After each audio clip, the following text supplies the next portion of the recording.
Welcome to Tenor Tech, where I solve the problems you didn't even know you had. You start by opening Bgmi and going straight to Settings. This is where control changes actually happen. Once inside, choose Controls and pick the scheme closest to what you want to build, because editing from a similar base saves time.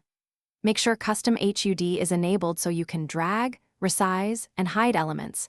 This gives you full control. Next, tap Edit to enter layout mode and prepare to move buttons with purpose rather than guessing placements. Now you'll rearrange controls for performance.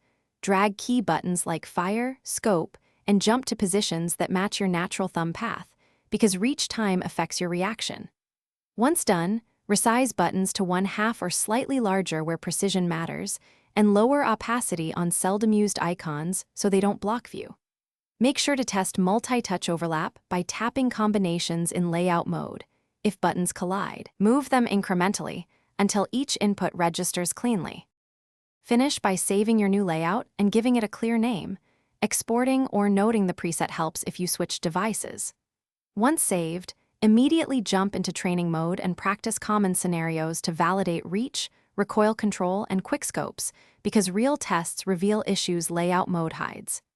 If the layout doesn't stick, clear Bgmi cache, sign out and back in, or reinstall as a last resort.